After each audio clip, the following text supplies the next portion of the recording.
Jobard, diretor do Museu da Indústria de Bruxelas, nascido em Baissey, Salto-Marne e falecido em Bruxelas, de apoplexia fulminante, a 27 de outubro de 1861, com 69 anos. Jobard, diretor do Museu da Indústria de Bruxelas, nascido em Baissey, Salto-Marne e falecido em Bruxelas, de apoplexia fulminante, a 27 de outubro de 1861, com 69 anos. Senti um abalo indizível, ou lembrei-me instantaneamente do meu nascimento, da minha juventude, da minha velhice, toda a minha vida se me retratou nitidamente na memória. Eu senti apenas um como piedoso desejo de me achar em finas regiões reveladas pela nossa crença. Depois, o tumulto serenou, eu estava livre e o meu corpo jazia inerte. Ah! Meus caros amigos, que prazer se experimenta sem o peso do corpo! Quanta alegria no abranger o espaço! Não julgueis, no entanto, que me tenha tornado repentinamente um eleito do Senhor ou não, eu estou entre os espíritos que, tendo aprendido um pouco, muito devem aprender ainda. Não tardou muito que de vós me lembrasse, meus irmãos de exílio, e asseguro-vos toda a minha simpatia, todos os meus votos vos cercam. Quereis saber que espíritos me receberam? Quais as minhas impressões? Pois bem, amigos, foram todos os que evocamos, todos os irmãos que compartilharam dos nossos trabalhos. Eu vi o esplendor, mas não posso descrevê-lo. Apliquei-me a discernir o que era verdadeiro nas comunicações, pronto a contraditar tudo o que fosse errôneo, pronto a ser o cavaleiro andante da verdade neste mundo, tal como fui no vosso. Jobard. Quando estáveis na terra, recomendastes-nos para vos evocarmos, e ora o fazemos, não só para satisfazer aquele desejo, como para testemunhar-vos ainda uma vez a nossa sincera simpatia, instruindo-nos ao mesmo tempo, visto que ninguém melhor que vós pode dar-nos esclarecimentos precisos sobre esse mundo em que hoje habitais. Dar-nos-emos por felizes se houverdes por bem responder às nossas perguntas. Presentemente o que mais se impõe é a vossa instrução. Quanto à vossa simpatia, entrevejo-a e tenho a prova dela tão só pelo que ouço. O que é já um enorme progresso. 2. Para fixarmos ideias e não divagar, principiamos por perguntar em que lugar vos achais aqui, e como vos veríamos se tal coisa nos fosse facultada. Estou junto do médium, com a aparência do mesmo Jobard que se sentava à vossa mesa, visto que os vossos olhos mortais, ainda vendados, não podem ver os espíritos senão sob a sua forma mortal. 3. Poderíeis tornar-vos visível? No caso contrário, qual a dificuldade? A disposição que vos diz respeito é que é toda pessoal. Um médium vidente ver-me-ia, e os outros não. 4. O vosso lugar aqui é o mesmo de quando assistíeis encarnado às nossas sessões e que vos reservamos. Aqueles, pois, que em tais condições vos viram, poderão supor que aí estáis tal qual eres então, visto que aí não estáis com o corpo material de outrora, estáis no entanto com o corpo fluídico de agora e com a mesma forma. Se vos não vemos com os olhos do corpo, vemos-vos com o pensamento, se não podeis comunicar pela palavra, podeis pela escrita, com auxílio de um médium, ou assim as nossas relações de forma alguma se romperam com a vossa morte e podemos entretê-las tão fácil e completamente como outrora. É assim precisamente que se passam as coisas? Sim, e há muito que o sabeis. Ocuparei este lugar muitas vezes, e mesmo sem o saberdes, uma vez que o meu espírito habitará entre vós. Chamamos a atenção para esta última frase, o meu espírito habitará entre vós, que, neste caso, não é uma simples figura, porém, realidade. Pelo conhecimento que o Espiritismo nos dá sobre a natureza dos espíritos, sabemos que qualquer um pode achar-se entre nós, não só em pensamento, mas pessoalmente, com seu corpo etéreo, que o torna uma individualidade distinta.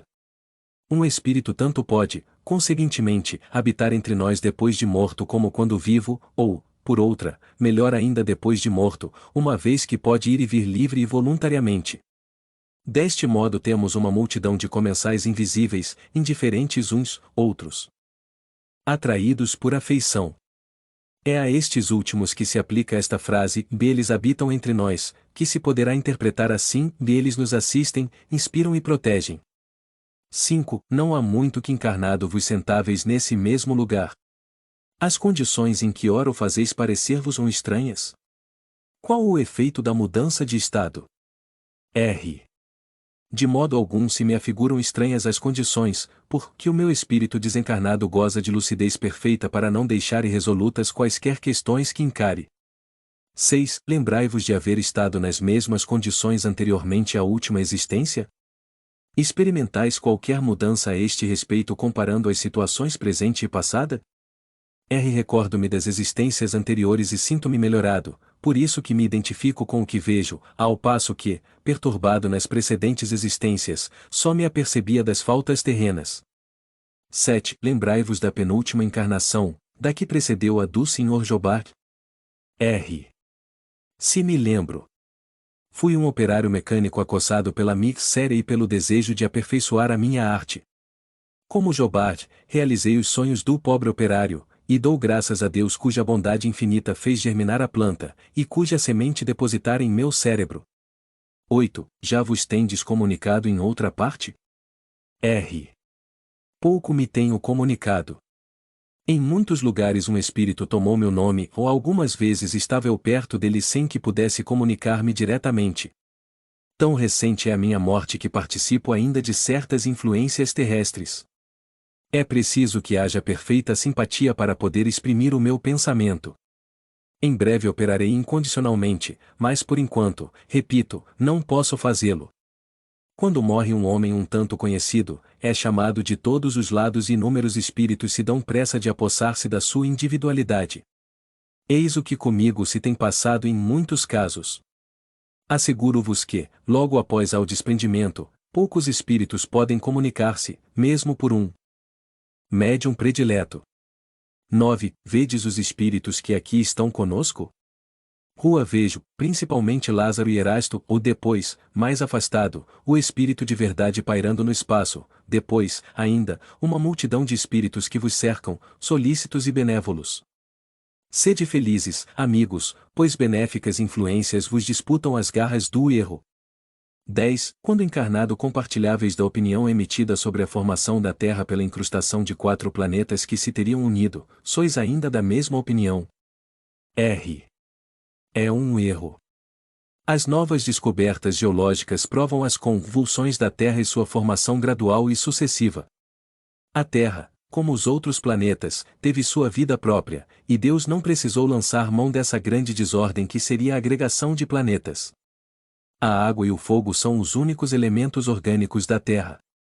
11. Admitíeis também que os homens pudessem cair num estado catalético por tempo ilimitado, e que o gênero humano tivesse assim aparecido na Terra. Pura ilusão da minha mente, que ultrapassava sempre o seu fim. A catalepsia pode ser longa, porém, não indeterminada, de tradições, legendas exageradas pela imaginação oriental. Meus amigos, muito tenho sofrido já com as ilusões que alimentaram o meu espírito, ou não vos iludais a tal respeito. Muito aprendi e posso hoje dizer-vos que a minha inteligência, apta para assimilar diversos e vastos estudos, guardará no entanto, de sua última encarnação, o pendor para o maravilhoso e místico, hauridos nas imaginações populares. Ainda agora, pouco me tenho ocupado das questões puramente intelectuais, no sentido em que as julgais. E como poderia eu fazê-lo, deslumbrado e aturdido pelo maravilhoso espetáculo que me cerca? O vínculo do Espiritismo, que vós homens não podeis compreender, só ele pode atrair-me a esta terra que abandono, não direi com alegria, por ser uma impiedade, mas com o profundo reconhecimento da libertação. Quando a sociedade abriu uma subscrição em favor dos operários de Lyon, em fevereiro de 1862, um consórcio subscreveu 50 frei, sendo 25 por si e 25 em nome do Sr. Jobard, que, então, deu a tal respeito a comunicação seguinte: exulto e lisonjeio-me de não ter sido esquecido entre os meus irmãos espíritas.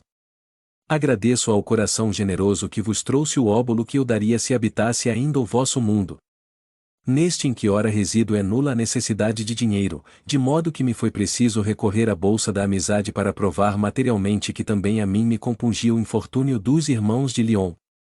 Intrépidos cultores da vinha do Senhor, muito deveis convencer-vos de que a caridade não é uma palavra oca, pois grandes e pequenos vos patentearam, na emergência, sentimentos de simpatia e fraternidade. Estais na grande via humanitária do progresso. Pois bem, empraz a Deus sejais ditosos na jornada, e os espíritos amigos que vos sustentem para que triunfeis afinal. Eu começo a viver espiritualmente, mais calmo, menos perturbado pelas evocações constantes que sobre mim choviam. O modismo também atua sobre os espíritos, e quando Jobárdio sair de moda, pedirá ele então aos seus amigos sérios que o evoquem. Aprofundaremos então questões superficialmente tratadas, e o vosso Jobard, completamente transfigurado, poderá ser útil, como deseja de todo o coração. Jobard. Passados os primeiros tempos consagrados ao alento dos seus amigos, o Sr. Jobard colocou-se entre os espíritos que ativamente propugnam pela renovação social, esperando uma nova encarnação terrena para tomar parte ainda mais ativa e direta nesse movimento. Depois dessa época, ele deu à Sociedade de Paris, onde continua como cooperador, comunicações de incontestável superioridade, sem se desviar da originalidade e repentes que constituíam o fundo do seu caráter, a ponto de se fazer reconhecido antes de assinar. Este audiolivro representa uma contribuição para aquelas pessoas que necessitam, como é o caso dos deficientes visuais, os deficientes auditivos, pessoas acamadas que se encontram em hospitais e clínicas, e como forma de acesso e divulgação da doutrina espírita, para que todos lembrem-se de valorizar e reconhecer o trabalho do autor adquirindo suas obras. Por favor, não esqueça de deixar o seu like, inscreva em nosso canal e compartilhe, para que possamos melhorar e seguir publicando. A caridade é o caminho para a evolução. Muito obrigada, que a paz do nosso Mestre Jesus esteja com todos vocês e seus familiares.